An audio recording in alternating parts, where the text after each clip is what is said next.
Just 2 weeks have passed, yet the controversy over Maine's adherence to public education policies that place boys in girls' sports and possibly see faux females entering the girls' locker rooms keeps ratcheting up with no end in sight.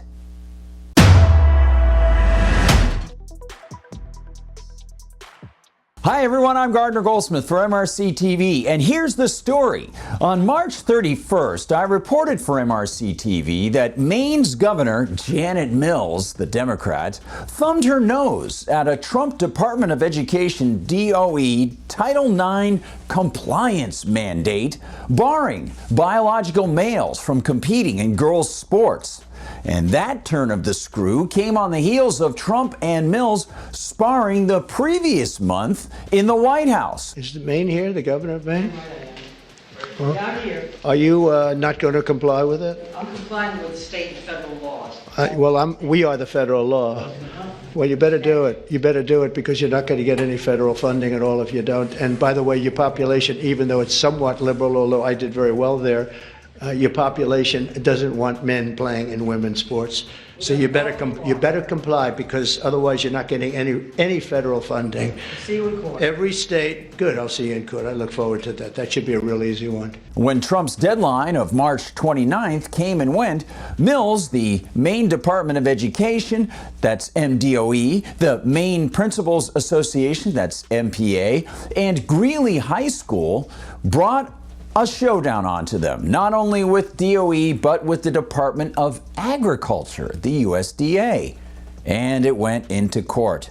Now that court has spoken, and the LA Times reports that the judge has told Trump he must unfreeze the funds.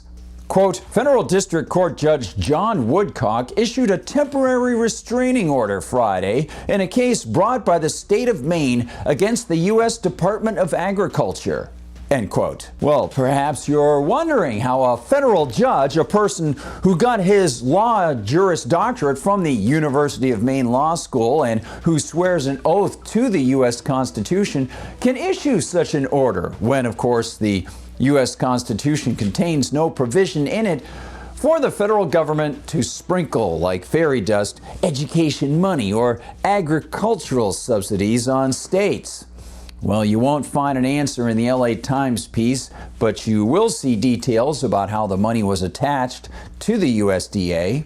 Quote, the lawsuit, brought by State Attorney General Aaron Frey, says that the child nutrition program received or was due to receive more than $1.8 million from the USDA, of course, for the current fiscal year.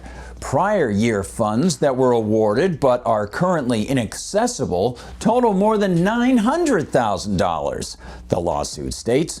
The suit also says that the program was anticipating about $3 million that is typically awarded every July for summer meal program sponsor administration and meal reimbursement, end quote. And the timing is notable for another reason. Quote, the court's order came the same day Maine officials said the state would not comply with a ban on transgender athletes in high school sports in the wake of a Trump administration finding that the state violated anti-discrimination laws by allowing the students to participate.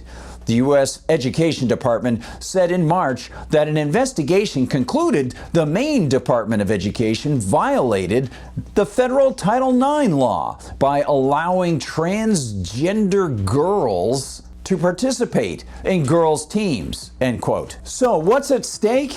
Well, not only the meaning of male and female, but the concept of federalism, which the judge might want to take a moment to remember. And of course, the fact that if government-run schools are allowing males to enter girls' sports, those girls are put at greater risk of injury in the sports and possibly also at risk in places like the locker rooms. And that means the 14th Amendment's Equal Protection Clause could become a factor. The clause requires that all states which claim to protect people via statute and police and courts must protect everyone equally.